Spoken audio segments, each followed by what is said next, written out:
우리 이 디모데후서를 기록한 저자는 사도 바울입니다. 사도 바울은 역사상 가장 위대한 그리스도의 사도 또 사역자로 인정을 받습니다. 그 바울이 우리 신약 성경의 약 절반을 27권 중에 13권을 사도 바울이 작성을 했죠.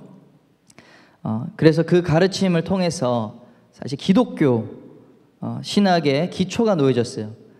우리 기독교라고 하는 종교적인 이 가르침이 사도 바울의 어떤 정립을 통해서 집대성을 통해서 이루어졌다라고 평가를 합니다. 또 사도 바울은 이방인을 위한 선교사로서 복음을 전하기 위해서 정말 수고하고 노력했습니다. 도보로, 그 당시에 비행기도 없고 도보로 약 2만 킬로미터를 걸어 다니면서 이 지중해 연안 로마 제국의 대부분을 다니며 복음을 전하고 교회를 개척한 정말 위대한 하나님의 사람이었습니다. 그 평생 동안 바로 그 교회를 세우는 일을 위해서 헌신하고 결국 순교로 삶을 마감했습니다. 그래서 2000년이 지났지만 여전히 우리는 이 사도 바울의 가르침과 그 사도 바울의 삶의 행적을 우리 오늘날에도 마찬가지로 오늘날 교회가, 오늘날 성도가 따라야 될 지침, 따라야 될 모델로 우리가 보고 있는 것입니다. 오늘 본문인 이 디모데후서는 그 사도 바울의 마지막 서신입니다. 마지막 서신. 가장 마지막으로 쓰고 곧 이제 순교하고 이제 죽음을 맞이했습니다. 로마의 차가운 감옥 바닥에서 사형을 받을 날을 기다리면서 그가 정말 예수님을 만나고 나서 달려왔던 그 모든 인생을 이제 정리하고 조용히 혼자서 모든 것을 되돌아보면서 이 마지막 시대 교회와 성도는 어떻게 될 것인가? 나는 이제 곧 죽지만 남겨져 있는 우리 제자와 사랑하는 제자, 사랑하는 우리 교회, 주님의 몸된 영적인 자녀들을 위해서 쓴 성경이죠. 특별히 사랑하는 영적 아들인 디모데에게 말세의 고통스러운 상황, 고통하는 때가 올 텐데 어떻게 대비해야 될 것인가, 그것에 대해서 사도 바울이 마지막으로 교훈하고 있습니다. 지난주 이제 디모데후서 3장 앞부분, 절반 앞부분을 우리가 보았는데요. 무엇을 말했습니까? 짧게 복습을 하면 교회 내부에 경건의 모양만 있는 가짜 성도들이 일어날 것이다 라고 얘기했습니다. 경건의 능력이 없는 가짜 교회 지도자들이 공동체를 어떻게 하죠? 아프게 하고 또 혼란스럽게 할 것이다. 그 이유는 뭡니까? 그들 안에 있는 자기 사랑 때문에, 자기 사랑으로 가득 차 있기 때문에 자기 중심적인 신앙생활은 공동체와 사회를 파괴한다 라고 말씀드렸습니다. 지난주가 이 껍데기만 남아있는 경건의 모양만 있는 가짜 성도, 가짜 교회, 가짜 지도자에 대한 말씀이었다면 오늘은 무엇일까요? 오늘 본문은 진짜 성도는 어떤 사람인가, 진짜는 어떤 모습인가를 보여주고 있는 것입니다. 마지막 시대에 고통하는 때가 오는데 진짜 성도들은 어떤 특징을 가지고 있습니까? 이것에 대한 이 질문에 대한 답이라는 것입니다. 그리고 이 마지막 시대를, 이 고통하는 때를 그럼 어떻게 우리가 대비하고 준비해야 됩니까? 오늘 본문을 통해서 살펴보기 원합니다. 우리 첫 번째입니다. 우리 10절에서 11절까지 말씀인데 진짜 성도의 모습입니다. 진짜 성도는 어떤 모습을 하고 있는지 10절과 11절에서 바울은 누구를 얘기하죠? 자기 자신의 삶을 얘기하고 있습니다. 다시 말해서 자기 자신이 살아왔던 그 삶의 행적이 바로 진짜 성도의 모습이라고 말씀하고 있습니다. 말씀해 보십시오. 나의 교훈과 행실과 의향과, 의향이 뭐죠? 삶의 목적입니다. 오래 참음과 사랑과 인내와 박해를 받음은, 바울이 말하고 있는 이 진짜 성도의 모습은 성경이 가르치는 대로, 성경이 말씀하시는 대로 전심전력을 다해서 바울이 살았고 그 결과 인생이 잘 풀리고 세상에서 영화를 받은 것이 아니라 어떻게 됐죠? 어려움과 박해를 받았다 하는 것입니다. 그리고 이 모든 박해 가운데서 우리 주님께서 구원하셨다, 나 자신을 구원하셨다는 간증을 말하고 있습니다. 이 몇 절이죠? 11절, 10절, 11절 보시면 11절 보시면 안디옥과 이고니온과 루스드라에서 당한 일을 너희가 안다라고 했는데요. 안디옥에서부터 우리 이고니온과 루스드라 하나씩 어떤 일을 당했는지 여러분 한번 살펴보기 원합니다. 안디옥에서 바울은 이 사도행전 13장입니다. 48절, 49절. 안디옥에서 바울은 이방인들에게 이 복음을 전했어요. 예수님의 복음을 전해서 그 결과 이방인들도 믿고 구원받는 그런 일들이 있었습니다. 그래서 이 안디옥이라는 지역에 주님의 말씀이 두루 퍼지게 되었다고 그렇게 말씀하고 있습니다. 우리 한번 성경 구절 보여줄 수 있습니까? 네. 이방인들이 듣고 기뻐하여 하나님의 말씀을 찬송하며 영생을 두시기로 작정된 자는 다 믿더라. 주의 말씀이 그 지방에 두루 퍼지니라. 이에 유대인들이 경건한 귀부인들과 그 신의 유력자들을 선동하여 바울과 바나바를 박해하게 하며 그 지역에서 쫓아내니. 그런데 그렇게 열심히 복음을 위해서 사역했는데 신의 유력자들, 도시를 이끌어가는 그런 이 사람들을 통해서, 권력자를 통해서 쫓겨나는 박해를 받았다고 합니다. 그 다음으로 이고니온 도시로 갔어요. 14장 5절에 보면 14장에 이어서 그때는 이 돌에 맞는 공격을 당합니다. 똑같은 일을 했는데 돌로 치려고 달려들었다. 그래서 또 도망갑니다. 세 번째 도시 루스드라 도시로 도망가서 이 안전뱅이가 있었어요. 한 번도 태어나면서부터 걷지 못했던 그 안전뱅이를 치유해주고 또 복음을 공개적으로 선포하고 전했더니 어떤 일이 있었습니까? 유대인 폭도가 몰려와서 정말 돌에 침을 당했어요. 이 돌을 맞았어요. 그래서 돌에 얼마나 심하게 맞았는지 거의 죽을 뻔했습니다. 실제로 폭도들은 바울이 죽은 줄 알았다고 했습니다. 14장 19절 말씀에 유대인들이 안디옥과 이고니온에 와서 무리를 충동하니 그들이 돌로 바울을 쳐서 죽은 줄로 알고 시외로 끌어내치니라. 이 자기가 돌아다녔던 안디옥과 이고니온에 있던 유대인들도 함께 와가지고 저 바울을 잡아라. 이 돌로 얼마나 던졌는지 죽은 줄 알고 시체라고 생각하고 이 도시 바깥에 이렇게 버렸다는 것입니다. 근데 이제 구사일생으로 주님 은혜로 우리 살아나게 된 것이죠. 여러분이 오늘날 이 바울과 같이 이 박해받는다고 생각해 보십시오. 여러분 어떻게 생각하십니까? 어떻게 하겠습니까? 그 정도로 손해보고 얻어맞고 죽을 뻔했으면 조용히 숨죽이며 어디 조용한 곳에서 뭐 집필 활동을 하든지 뭐 유튜브를 찍든지 약간 이제는 좀 조심하거나 이렇게 한 발 뒤로 빠져도 괜찮지 않았을까? 저는 그렇게 했어도 충분히 이해하지 않았을까 생각하는데 사도 바울은 어떻게 했습니까? 멈추지 않았어요. 다시 안디옥으로, 다시 이고니온으로, 다시 루스드라로 가서 자기가 복음 전에서 구원받은 사람들 있잖아요. 자신들의 제자, 예수를 믿은 우리 초신자들 향해서 흔들리지 않도록, 박해가 있어도 흔들리지 마라, 믿음을 지키라, 그렇게 권면하기 위해 다시 그곳을 향했다는 것입니다. 사도행전 14장 21절과 22절 말씀입니다. 함께 읽겠습니다. 시작. 복음을 그 성에서 전하여 많은 사람을 제자로 삼고 루스드라와 이고니온과 안디옥으로 돌아가서 제자들의 마음을 굳게 하여 이 믿음에 머물러 있으라 권하고, 또 우리가 하나님의 나라에 들어가려면 많은 환난을 겪어야 할 것이라 하고. 아멘. 이 새로 구원받은 제자들을 향해서 바울의 이 마지막 멘트를 우리 가슴에 깊이 새기기를 원합니다. 뭐라고 했죠? 또 우리가 하나님의 나라에 들어가려면 어떻게 해요? 많은 환난을 겪어야 할 것이라. 여러분 아멘이십니까? 여러분, 근데 이런 고백이 너무나 참 우리 오늘날의 교회와 맞지 않고 정말 다른 전혀 이 공감대가 생기지 않아요. 정말 우리가 이 신앙생활 하던 지금까지 그러한 모습과 이 초대교회를 이끌었던 사도 바울의 모습이 솔직한 심정으로 너무 멀게 느껴지지 않습니까?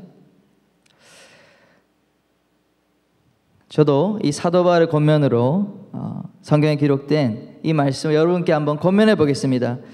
여러분이 하나님의 나라에 들어가려면, 여러분이 구원을 받으려면 많은 환난을 겪어야 할 것입니다. 여러분이 구원받으려면 여러분 많은 환난을 겪어야 할 것입니다. 여러분 아멘이십니까?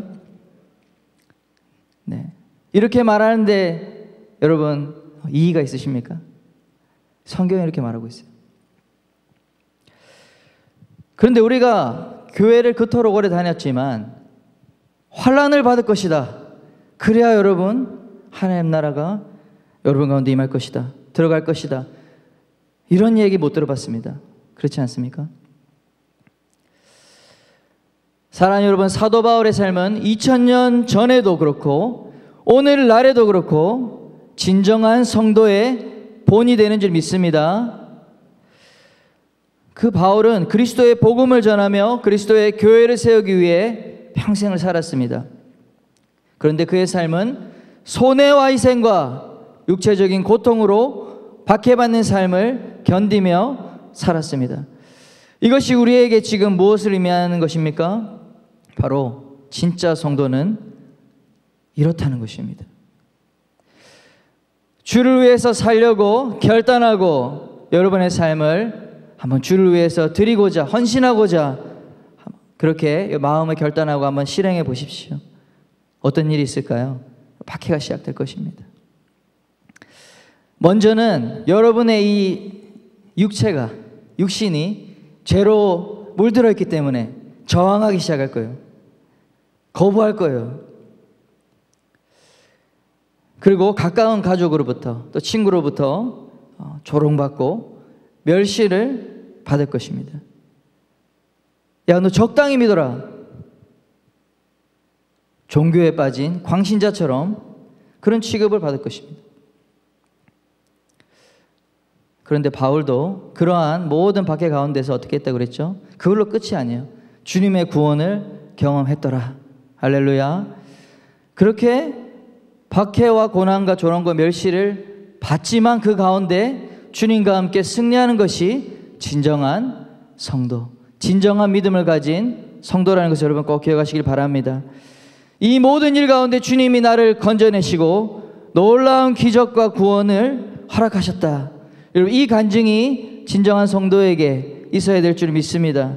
세상을 두려워하지 않는 오직 하나님만 두려워하는 자들만 이 땅 가운데 그 주님의 구원하시는 능력을 경험하게 되는 것입니다. 이런 자가 어떤 자라고요? 경건의 능력을 가진 자라고 하는 것입니다. 이런 자가 경건의 능력을 소유한 자고 그렇지 않은 자는 뭐다? 경건한 모양만 가진 자다. 사도 바울의 이 믿음이 능력 있는 믿음이 오늘날 저와 여러분의 믿음 되길 축원합니다. 사도 바울을 꼭 기억해 주시기 바랍니다. 그때는 맞고 지금은 틀리다가 아니에요. 두 번째입니다. 우리 함께 읽어볼까요? 시작. 진짜 성도는 박해를 받게 됩니다. 우리 12절 말씀 성경 혹시 펴주신 분 함께 읽어보겠습니다. 시작. 무릇 그리스도 예수 안에서 경건하게 살고자 하는 자는 박해를 받으리라. 아멘. 바울은 자기 삶만 그렇다는 것이 아니라 뿐만 아니라 말세에 사는 성도, 마지막 때를 살아가는 모든 성도가 박해를 받을 것이라고 말하고 있습니다.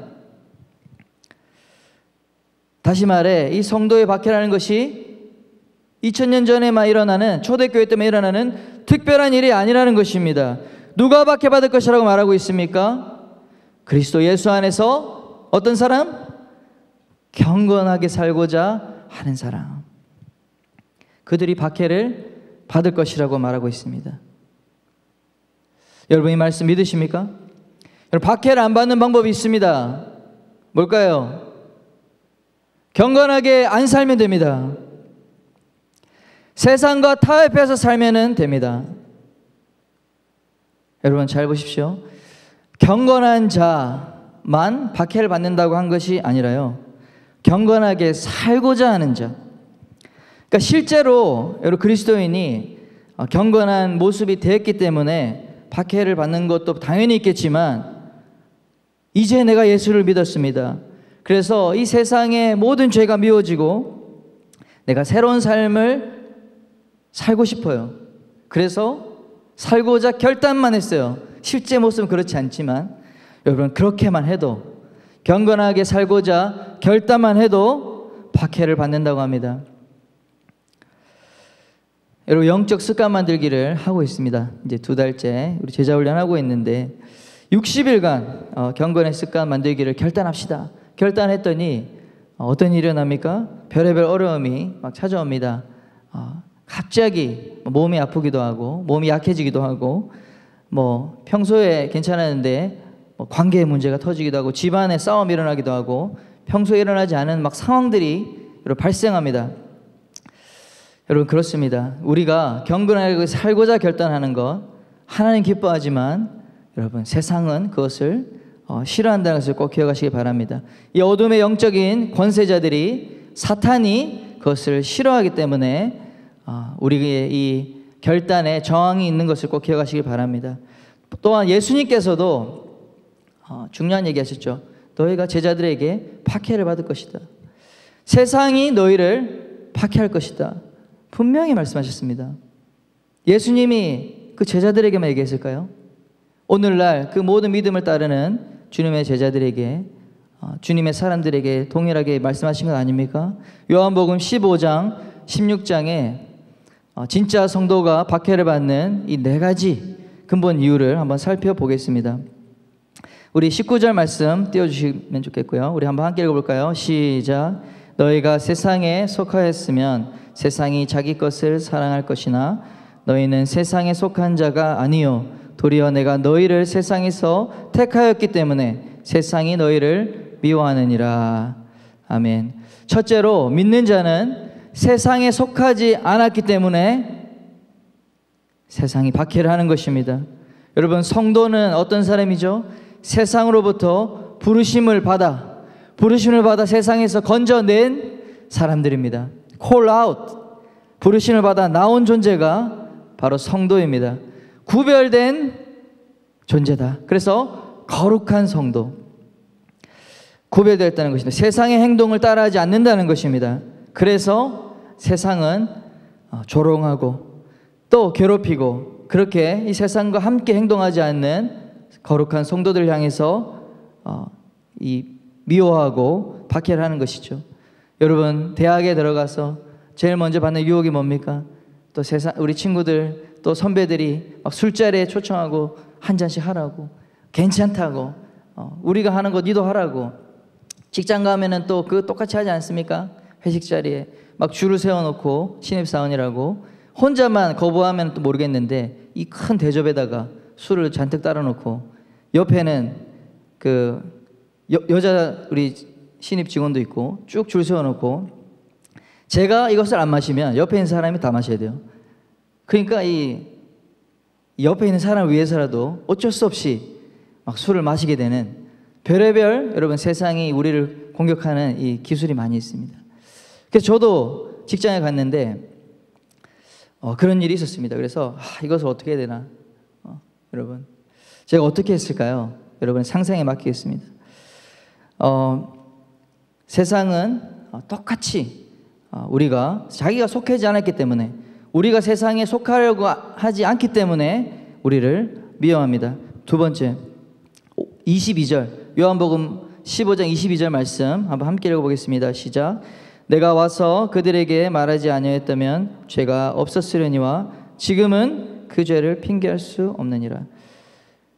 이 세상이 믿는 자 때문에 어떻게 됩니까? 세상의 부끄러운 죄악이 드러나기 때문에 박해를 합니다.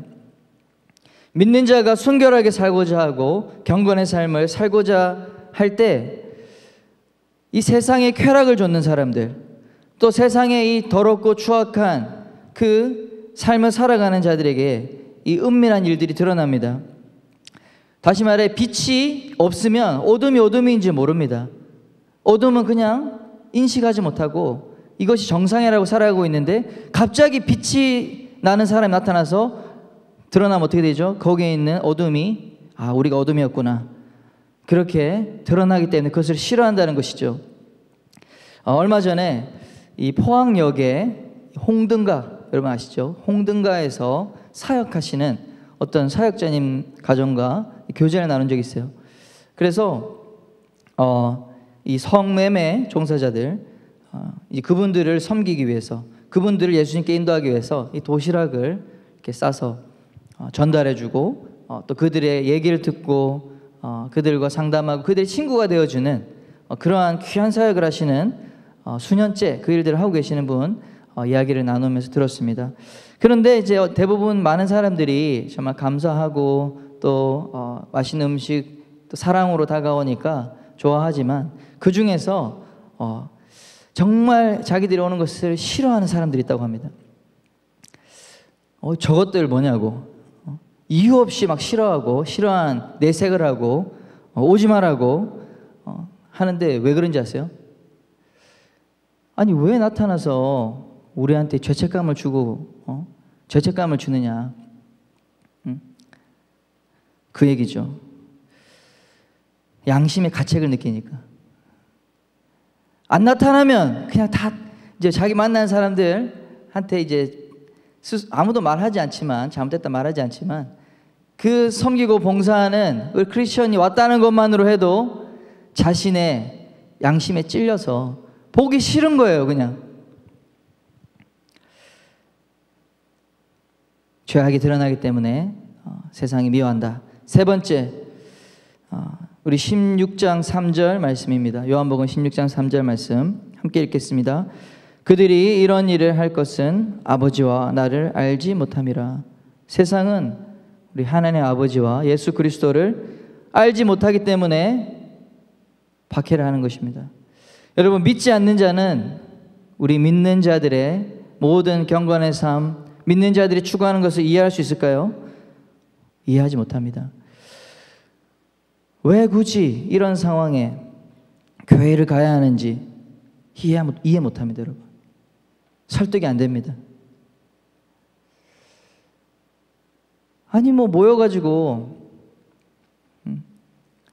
먹고 사는 장사를 하는 것도 아니고 그냥 종교 생활일 뿐인데 또 이런 시기에 굳이 모여야 되냐? 설득이 안 되죠. 고등학교 때 저도 이제 예수를 믿고 나서 이제 공부해야 될 때잖아요. 수능 준비해야 될 때잖아요. 얼마나 바쁘게 삽니까? 제 잠자는 시간까지 줄여가면서 그렇게 수능 공부를 해야 되는 그런 시기에 제 부모님이 이렇게 얘기합니다. 너 공부도 못하면서 굳이 그렇게 매 주일날, 매 일요일마다 하루 종일 교회 가야겠냐?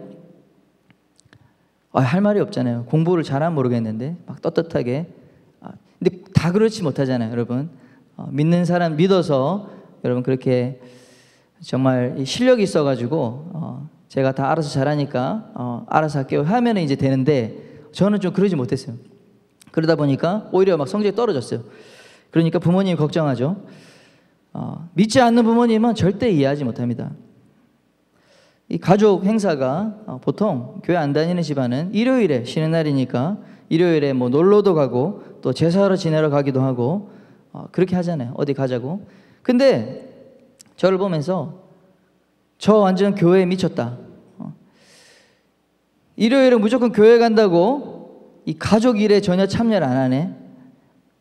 야, 불효자다. 이런 얘기를 듣는 겁니다.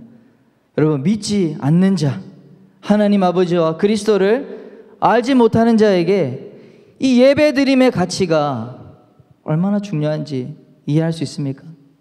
이해 못합니다. 이 예배드리는 것에 대해서 그리스도인이 가지는 이 우선순위가 설득하기 어려워요. 나름 설명하지만 이해하기 어렵다는 것입니다. 왜요? 하나님 아버지를 알지 못하기 때문이죠. 그리스도를 알지 못하기 때문에 그렇습니다. 영적인 눈이 닫혔기 때문에 그렇다는 것입니다. 그러니 어떻게 해야 됩니까? 처분대로 이제 달게 받는 것입니다. 욕을 한다. 욕하면 이제 욕을 얻어먹는 겁니다. 뭐 설득할 수 있으면 설득해야 되지만 설득에 한계가 있을 때가 분명히 옵니다. 그때는 어떻게 해야 된다? 이 도살장에 양이 끌려가잖아요. 근데 어떻게 했죠? 반항하지 않는, 저항하지 않는 그러한 어린 양과 같이 우리는 박해를 받아들여야 될 때가 오는 것입니다. 네 번째, 우리 16장, 요한복음 16장 2절, 3절인데요. 2절만 한번 읽어보겠습니다. 시작. 사람들이 너희를 출교할 뿐 아니라 때가 이르면 무릇 너희를 죽이는 자가 생각하기를 이것이 하나님을 섬기는 일이라 하리라. 뭐죠? 세상에 하나님이 어떤 분인가에 대해서 속았어요. 크리스천이라고 하지만 하나님이 어떤 분인가에 대해서 정확하게 알지 못하고 오해하고 속았기 때문에 사람들이 너희를 출교한다 그러잖아요. 또 심지어 경건하게 살고자 하는 자를 핍박하고 죽이면서도 하나님을 섬기는 일이라고 착각한다고 하는 것입니다. 어떤 사람이 앞서 말한 경건에 능력이 없는 가짜 성도, 가짜 지도자가 진짜를 박해한다는 것입니다. 사도 바울도 그랬죠. 사도 바울이 바울 되기 전에 사울이었잖아요.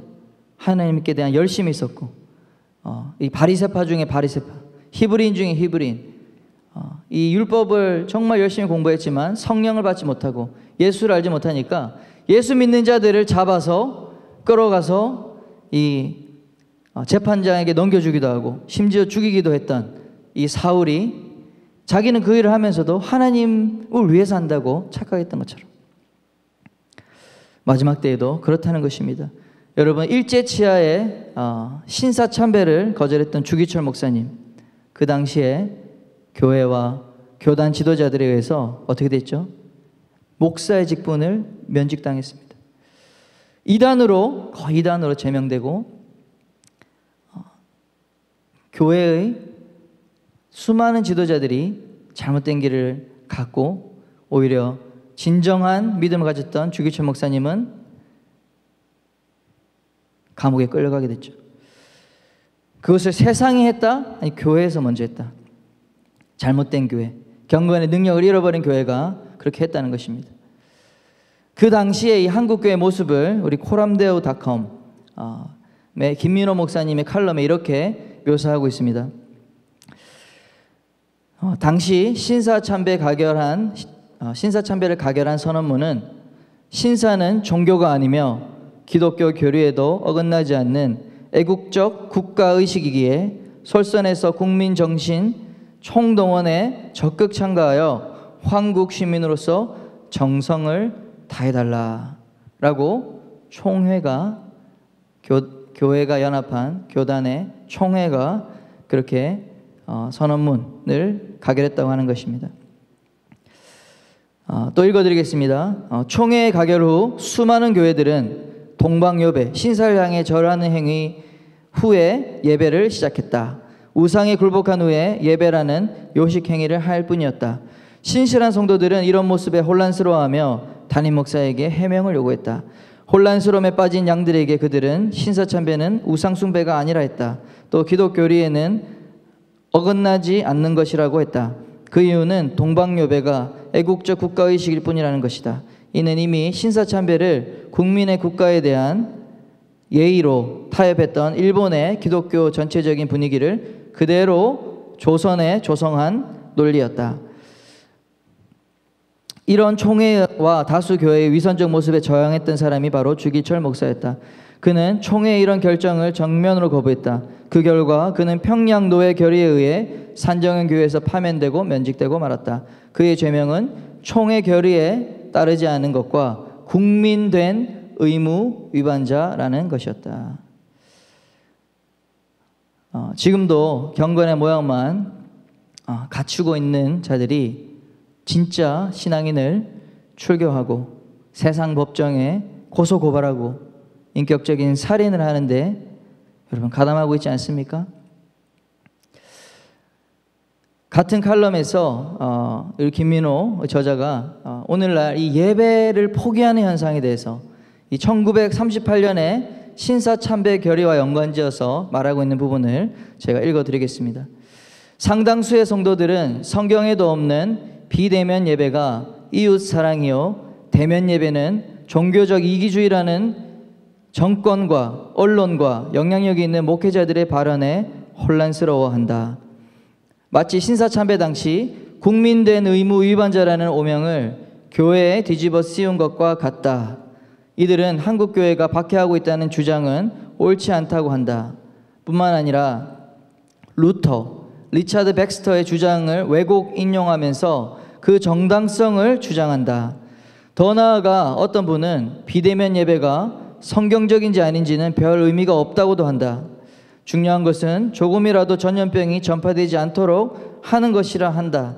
이 흐름에 발맞춰 어떤 교회는 교회가 진심으로 죄송합니다라는 현수막으로 교회의 예배 행위를 이기적 범죄 행위로 몰고 간다.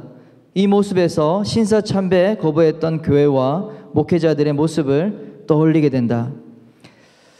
이어서 얘기합니다. 기독교가 정부로부터 박해받고 있다는 것은 자기 합리화요 피해 의식인가?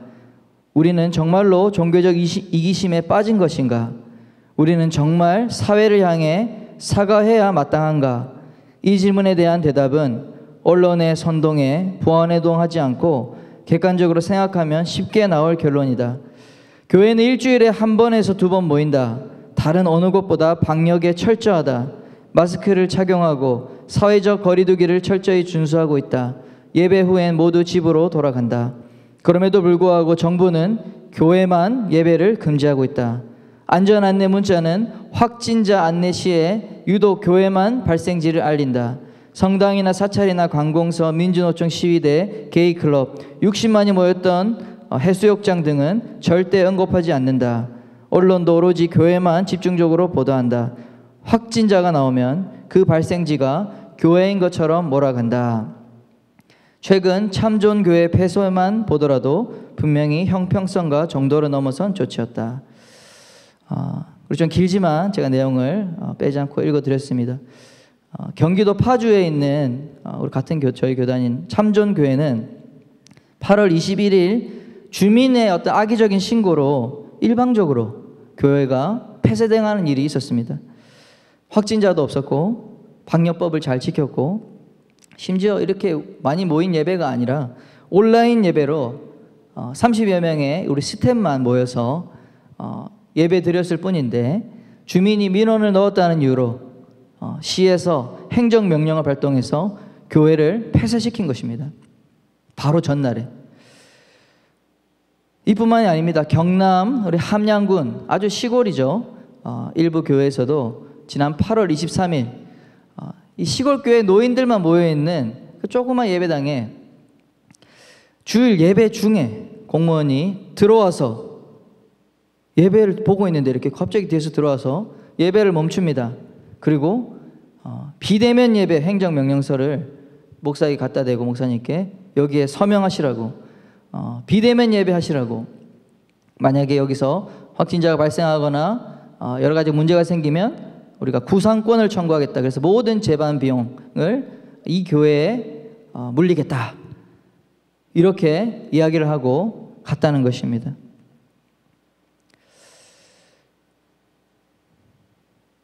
여러분 오늘날 이 코로나 전염병으로 인해서 예배 제한, 대면 예배 금지 조치를 어떻게 생각하십니까? 이 칼럼의 제목이 바로 이겁니다. 한국교회가 박해로 인식하지 못하고 있다. 여러분 이 주장을 이 저자가 하는 것입니다. 13절 말씀에 보시면 이 박해가 뭘로 오냐면요 속임수로 옵니다. 바로 속임수, 속이는 자가 속임수가 이 박해의 핵심입니다. 속임수가 뭐가 무섭죠? 정말 무서운 것은 속았는데도 속았는지 알지 못하기 때문에 무서운 것이죠. 속았는지 알면 이미 속은 게 아니잖아요. 속았는지 모르기 때문에 속임수가 무서운 것입니다. 사탄의 공격이 무엇이냐면 그 본질은 거짓말이죠. 거짓의 압이고 속이는 자, 그것이 사탄의 정체성이고 사탄의 별명입니다. 우리가 속지 말아야겠죠. 그래서 우리 뒤에 이어서 우리 성경을 읽어야 된다고 얘기합니다. 사랑하는 여러분, 우리 그래서 이 것에 대한 결론이 뭐냐? 이 세상 가운데 진짜 성도와 진짜 교회는 뭘 받는다? 박해를 받는다는 것입니다. 여러분, 박해를 받는 것이 오히려 정상이라는 것입니다. 디모데후서 3장 12절 말씀에 무릇 그리스도 예수 안에서 경건하게 살고자 하는 자는 박해를 받으리라. 여러분, 이 말씀이 우리 심령에 새겨지시길 축원합니다. 여러분, 그 얘기를 하려고 하는 거예요. 박해를 안 받는 것이 정상이라고 여러분 생각한다는 거죠. 세상의 칭찬과 세상의 인정을 받는 것이 진짜 하나님께 영광이라고 속고 있다는 것입니다, 여러분. 그러면 이 박해가 올 때 우리는 무엇을 준비해야 합니까? 알아야겠죠. 어떻게 대비해야 됩니까? 우리 다음 포인트 세 번째입니다. 우리 14절과 17절에서 말씀하고 있는 부분인데 우리 함께 큰 목소리 읽어볼까요? 시작. 박해를 이기기 위해 성경으로 무장하십시오. 여러분, 이 14절부터 17절까지 설교에 아주 많이 사용되는 본문입니다. 그런데 이 본문이 핍박, 박해라고 하는 이 문맥에서 이해가 돼야 되는 것이에요. 그래야지 더 온전한 해석이 나옵니다. 박해의 때에 주님은 우리에게 뭐라고 말씀하십니까? 성경 충만하라. 여러분 한번 선포해 봅시다. 성경 충만. 한 번 더 성경 충만. 네. 성령도 충만해야 되지만 우리 성경으로 또 충만해야 될 줄 믿습니다. 성경이 뭐죠? 우리의 박해 때에 방패이고 또 우리의 무기가 되는 것입니다. 여러분, 이 성경 말씀이 하나님 우리에게 주신 무기예요. 무기로 주셨는데 여러분 무기를 사용하고 있습니까? 성경이 그냥 여러분 액세서리가 되지 않기를 바랍니다. 이 성경으로 우리는 충만해야 됩니다.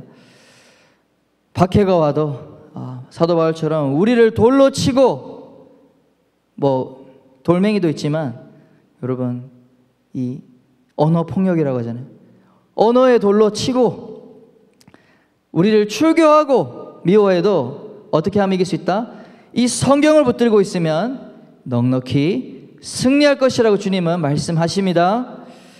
디모데후서 3장 14절에 이렇게 얘기합니다. 그러나 너는 배우고 확신한 일에 거하라. 너는 내가 누구에게서 배운 것을 알며. 사랑하는 여러분, 배우고 확신한 일에 거하시길 축원합니다. 여러분, 상황은 바뀌지만 기록된 성경 말씀은 변하지가 않습니다. 그런데 상황이 바뀐다고 해서 성경을 상황에 맞게 해석하면 안 되는 것입니다. 배우고 확신한 그 일에 거해야 되는 것입니다. 여러분, 시대 정신이 바뀌니까 해석을 다르게 합니다. 소돔과 고모라가 동성애 사건으로 인해서 하나님 심판이 아니라고 합니다. 거짓말입니다, 여러분.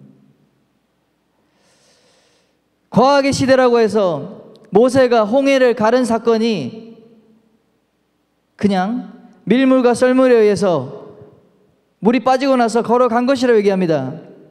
맞습니까? 그러면 그 다음에 어떻게 이 바로의 군대가 그 물에 잠겨서 수장당할 수 있죠? 말도 안 되잖아요. 성경을 인간의 지식과 하나님의 기적이 없는 것, 하나님을 빼고 해석하려고 하는 이 자유주의 신학에 여러분 속으면 안 됩니다. 성경으로 여러분 공격합니다. 차별금지법 우리는 찬성합니다. 우리는 예수님도 뭐라 그러죠? 예수님도 퀴어 신학 이런 인본주의 신학에서는 사실은 동성애자였다. 이렇게 정말 참남된 말을 하고요. 모든 것을 자기 맛대로 입맛대로 원하는 대로 해석하는 그러한 것이죠. 얼마 전까지만 해도 대형 교회를 비판하는 자들이 이 멀티 사이트 처치, 이 한 교회가 여러 교회를 하다 보니까 온라인을 통해서 방송 송출하고 그걸 통해서 이제 여러 지역마다 이제 교회, 비전 교회, 또 지역 교회를 세워서 하는 그 행태에 대해서 엄청나게 비판했어요. 이런 인본주의, 자유주의 신학자들이. 근데 오늘날 또 반대로, 정반대로 얘기해요. 온라인 예배 괜찮다. 비대면 예배 괜찮다. 이게 이제 상황적으로 우리가 이렇게 한다라고 하면 저도 이해를 하고 오케이입니다. 근데 이 신학을 바꿔버려요. 성경 해석을 바꿔버려요. 그럴싸한 인용을 하면서 반드시 이렇게 모여서 드리는 예배만 하나님께서 제정한 것이 아니다라는 궤변을 늘어놓습니다. 갑자기 2000년 만에. 왜 그렇게 됩니까? 상황을 따라서 해석을 하니까 그렇게 되는 것이죠. 우리는 텍스트, 컨텍스트를 보고 문맥을 보고 텍스트를 해석하는 것이 아니라 텍스트로 우리 컨텍스트를 해석해야 됩니다. 성경의 말씀이 이 땅 가운데 이루어지게 하는 것이 우리 그리스도인들의 사명인 줄 믿습니다. 우리는 그 말씀을 이루기 위해서 죽기까지 헌신하는 것입니다. 박해를 받는 것입니다. 어떻게 하면 박해 안 받는다 그랬죠? 경건하게 살지 않으면 됩니다. 그러면 박해받을 일이 없어요. 그러나 우리 주님의 말씀하신 이 경건의 삶을 지켜야 되기 때문에 우리는 이 세상이 바뀌고 시대가 바뀌고 그렇게 고집하는 것이 오히려 처벌받는다라고 할 때에도 우리는 그 예수 그리스도의 진리의 말씀 붙들고 처벌받는 길로 간다는 것이죠. 주기철 목사님이 그랬고 수많은 공산 지하에서 지금도 중국과 북한에서 지하교회에서 죽어가는 자들, 그들이 바로 그 진리의 말씀을 타협하지 않는 자들인 것입니다. 배우고 확신한 일에 거하라. 우리 시대 정신에 따라가는 것이 아니라 우리 성경, 배운 성경의 말씀을 그대로 우리는 거해야 될 줄 믿습니다. 거하라는 헬라어 단어가 바로 메네, 거주하다, 남아있다, 머무르다, 딱 달라붙어있다, 이런 의미입니다. 여러분이 배운 이 말씀의 지식에서 여러분 벗어나지 마시고 머물러 있으시길 축원합니다. 딱 붙어 있으시길 축원합니다. 여러분 성경을 배우고 읽고 묵상하고 또 그 읽은 말씀을 확신하는 것, 또 이 말씀을 가르치는 것, 그것만으로 충분하지가 않습니다. 여러분 그 배운 읽은 말씀에 거해야 돼요. 그 말씀에 거하면서 여러분 그 말씀을 지켜내시는 여러분 되길 축원합니다. 신령과 진리로 예배하라. 주님께서 신령과 진리로 예배하라고 그랬잖아요. 그러면 예배하는 겁니다. 모이기에 힘쓰라. 주님 말씀하셨으면 모이기에 힘쓰는 것입니다. 여러분 흔들리지 말고 우리가 전심을 다해서 예배를 준비하고 예배 드리는 일에 여러분 헌신하기를, 힘쓰기를 여러분 축원합니다. 우리 상황이 어렵다고 해서 복음 전하는 일을 멈추어서는 안 되겠습니다. 여러분 믿음으로 예수를 모르는 자에게 교회를 초청하시고 복음을 전하시고 예수님의 생명을 나누시는 여러분 되길 축원합니다. 어려운 시절 박해받는다고 해서 복음 안 전하고 그랬다면은 우리 오늘날 우리가 복음을 받을 수 있었겠습니까? 그 어려움과 고난을 뚫고 우리 선교사님들이 성경을 전해주러 이 땅 가운데 120년 전에 오신 것 아닙니까? 우리 15절에서 17절까지 말씀 성경이 도대체 무엇인가 말하고 있습니다. 우리 15절에 16절까지 말씀을 한번 읽어보겠습니다. 시작. 또 어려서부터 성경을 알았나니 성경은 능히 너로 하여금 그리스도 예수 안에 있는 믿음으로 말미암아 구원에 이르는 지혜가 있게 하느니라.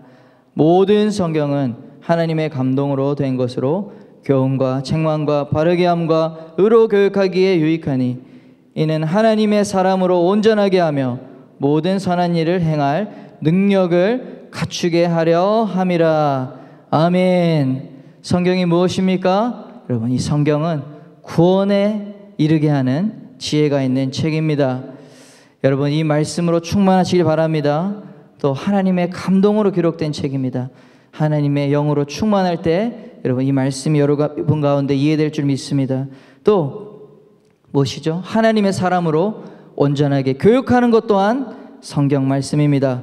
또 끝으로 우리가 선한 일을 행할 능력을 갖추게 한다. 모든 선한 일을 행할 능력을 갖추게 하는 것 또한 성경입니다. 여러분, 마지막 때 말세에 고통하는 때가 올 때에 어떻게 해야 되죠? 성경으로 무장해야 돼요. 아멘. 성경으로 무장되신 여러분 되길 축원합니다. 여러분, 청년부에서 청년아람에서 진행하는 모든 예배, 주중 기도회, 또 말씀 큐티, 새벽 기도, 큐모닝, 여러분 힘쓰시길 축원합니다. 여러분, 지금은 성경으로 무장해야 될 때예요. 할렐루야. 네, 강조하고 있잖아요. 네. 여러분, 잠에서 깨라고. 영적 잠에서 깨어나시길 축원합니다. 여러분의 삶의 패턴이 하나님의 말씀을 그냥 들고만 다니는 그런 삶, 교회 올 때 들고 오고 교회 끝나면은 놔두고 그 다음 주 교회 올 때 들고 오고 끝날 때 놔두고, 심지어 이 성경책 이제 핸드폰에 넣어놨다고 해서 읽지 않고 보지 않고, 이 성경과 여러분 관계없는 그리스도인 이 세상 가운데 마지막 때에 고통의 때를 이길 수 없습니다. 성경으로 충만하시길 바랍니다. 여러분, 지금은 박해를 대비해야 될 때입니다. 무장되어야 싸울 수 있습니다. 무장되어야 지킬 수 있습니다. 무장되어야 이길 수 있습니다.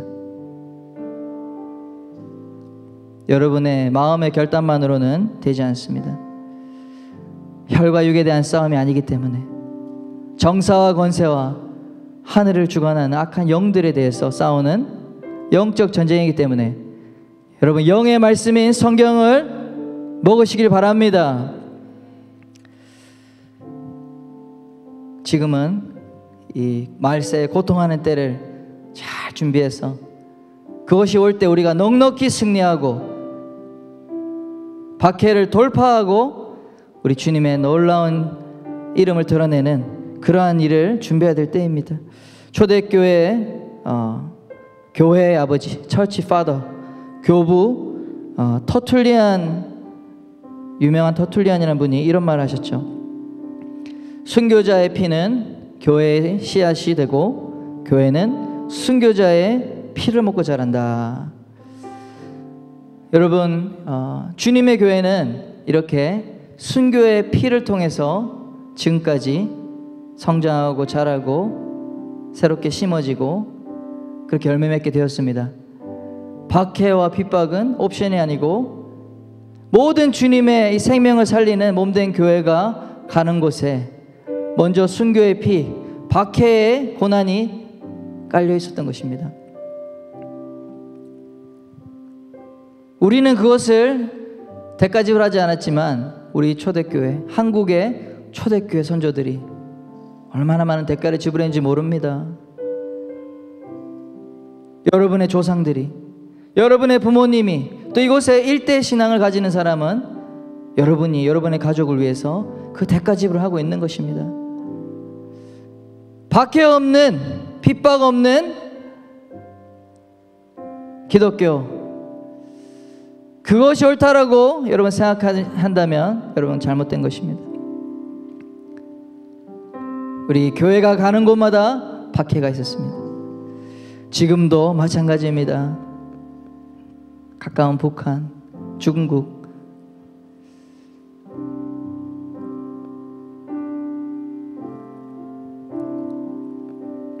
정말 상상할 수 없는 고난과 핍박 가운데 피 흘리고 있습니다, 여러분. 우리가 감히 상상할 수 없는 그런 고통 가운데 우리 사랑하는, 우리 함께 같은 시대를 살아가는 같은 나이의 믿음의 청년들이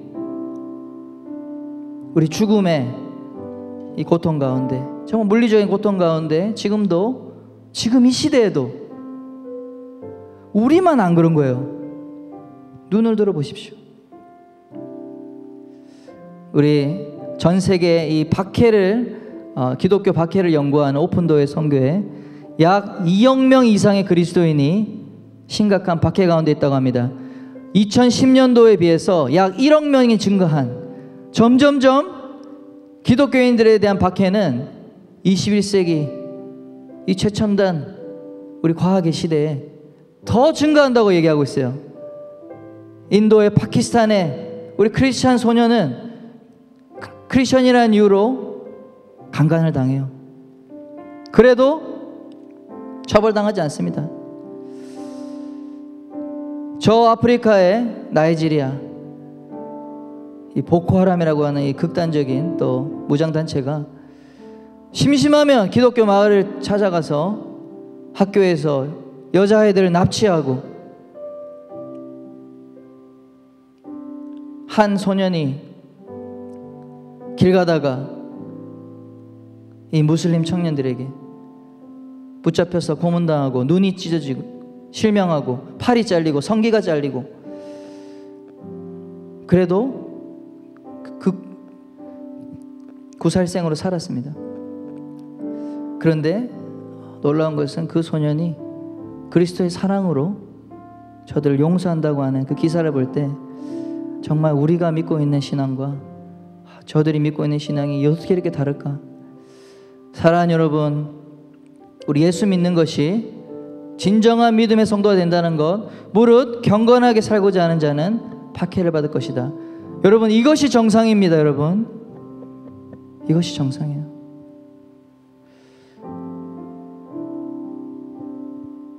그리스도인은 그리스도를 따르는 사람입니다.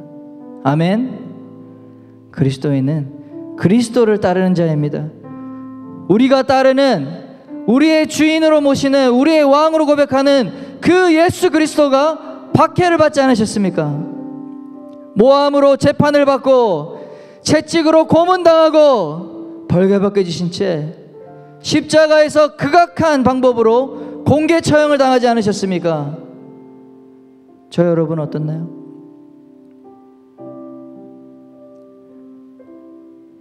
우리가 믿고 따르는 그분이 그렇게 박해를 받고 가셨잖아요. 그런데 우리는 그분을 따르고 믿고 노래하고 찬양한다고 하면서 손해보는 거 왜 이렇게 싫어합니까? 희생당하는 거 싫어합니까? 박해받는 거 싫어합니까?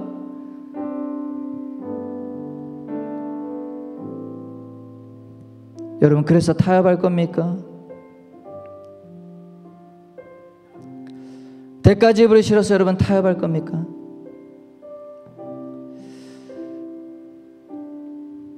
고난이 없이는 영광이 없는 것입니다. 그래서 우리가 뭘 해야 될까? 오늘날 이 코로나19 팬데믹 시대를 살고 있는 우리 기독 청년들은 그래서 주님 뭘 해야 됩니까? 그래서 목사님 뭘 해야 됩니까? 여러분 말씀드립니다. 교회를 세워야 됩니다. 주님의 몸된 교회를 세워야 될 줄 믿습니다. 주님의 몸된 교회가 더 강력하게 일어나야 될 줄 믿습니다. 전염병이 왔다고 해서 우리가 예배를 멈출 수가 없는 것입니다. 더 온전하고 진정하고 순도 높은 예배를 드려야 될 줄 믿습니다. 박해가 오고 사람들이 싫어하고 사람들이 욕한다고 해서 복음 전파를 멈춰서는 되겠습니까? 복음을 전해야 되는 것입니다. 사랑하는 여러분, 부흥을 위해서 기도해야 될 때입니다. 여러분, 교회의 부흥을 위해서 오히려 기도하며 헌신해야 될 때일 줄 믿습니다. 여러분, 아무 일도 하지 않으면 박해받지 않겠죠? 아무 일도 하지 않고 그냥 타협하고 있으면 누구도 뭐라 하지 않겠죠?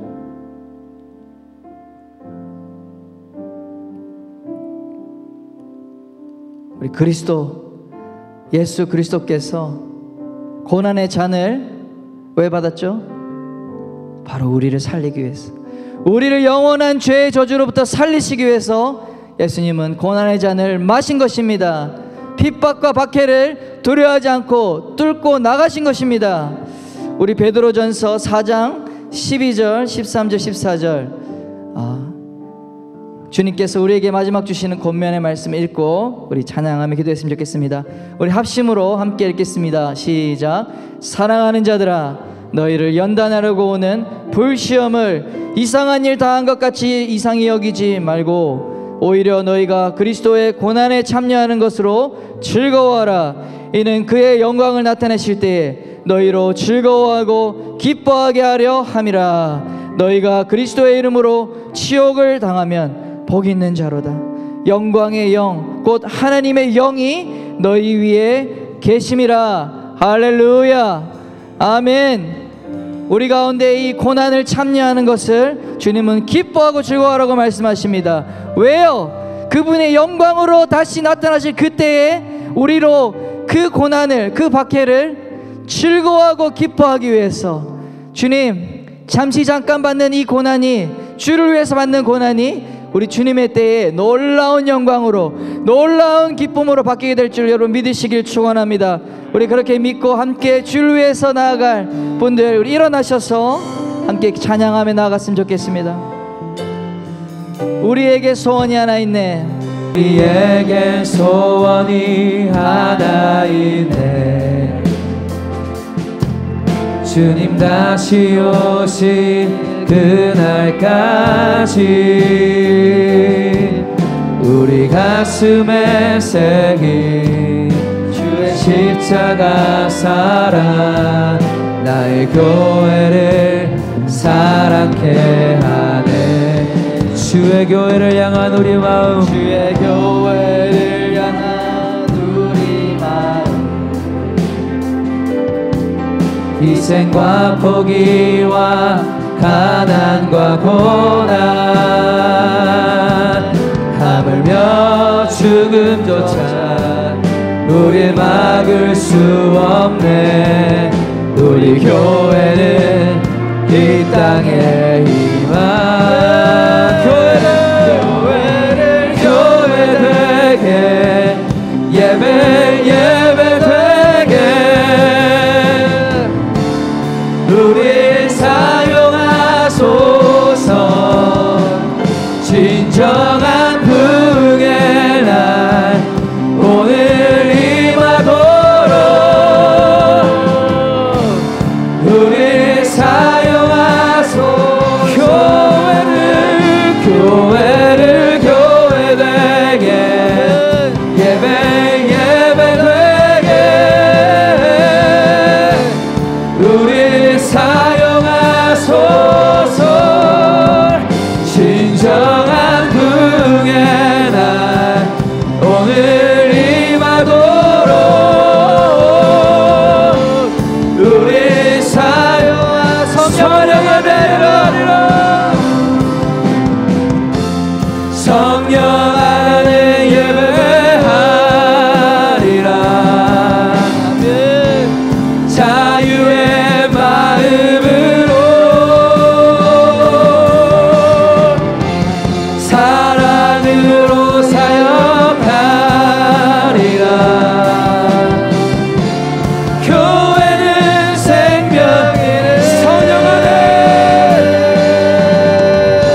사도행전 14장 22절에 바울이 이렇게 제자들에게 얘기합니다.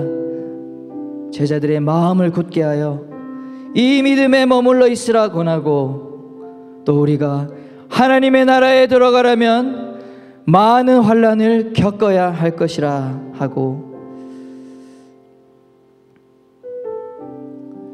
여러분, 고통하는 때가 온다고 얘기하고 있습니다. 여러분, 박해의 시대가 오고 있습니다. 여러분,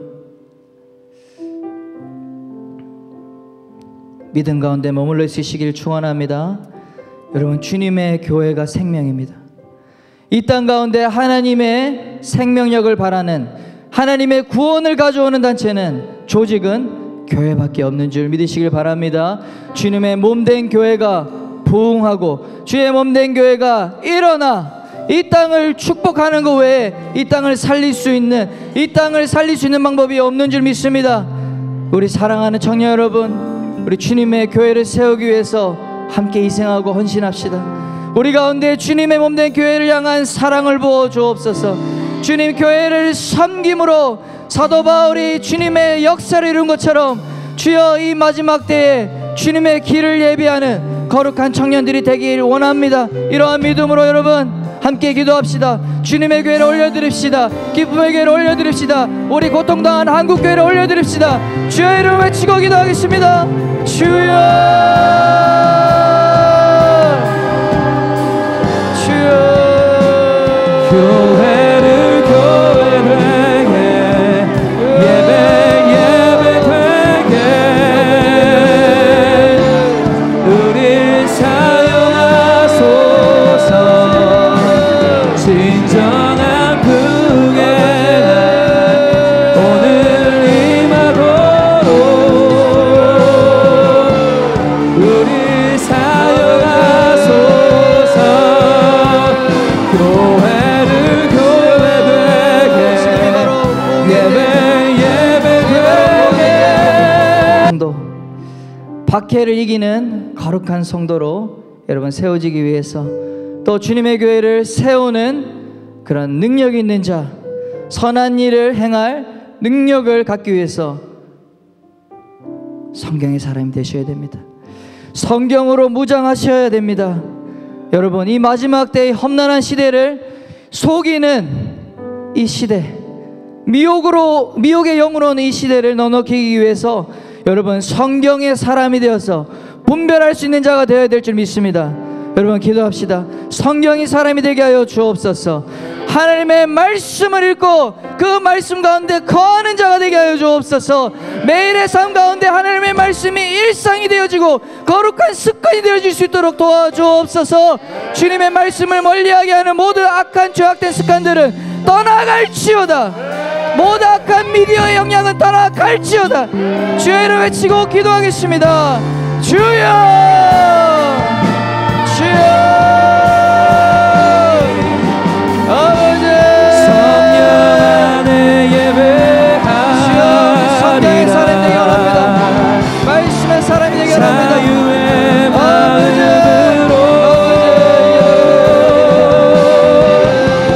사랑으로 사용하리라.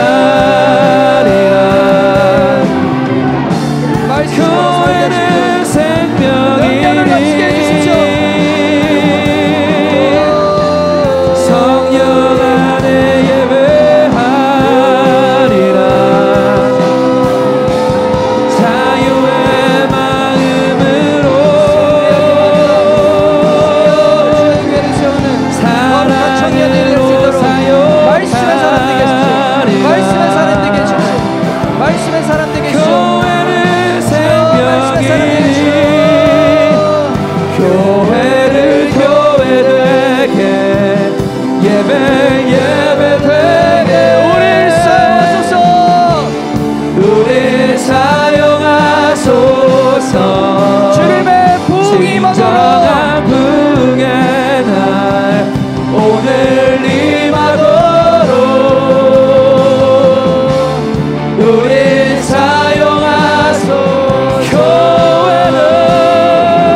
주옵소서. 주님, 상황과 환경이 어렵다고 그것에 마음을 빼앗기지 않게 하시고, 하나님 아버지, 이 가운데 일하시는 정결케 하시는 하나님을 보게 하시고, 주여, 우리가 죄를 돌이켜서 주님, 오히려 하나님의 놀라운 부흥의 능력을 가져올 주님 그날을 바라보게 하여 주옵소서. 주님, 마지막 때에 교회가 다시 새롭게 되며 주님, 교회를 통해서 이 땅 가운데 수많은 영혼들을 살리는 부흥의 역사가 될 것을 믿습니다. 마지막 날에 주님께서 부어주시는 그 성령의 능력이 임할 것을 믿습니다. 자녀들은 예언하고 주님, 노년들은 환상을 보고 청년들은 꿈을 꾸게 되는 하나님의 그 놀라운 부흥의 역사가 주여 우리를 통해서 이루어지게 하여 주옵소서.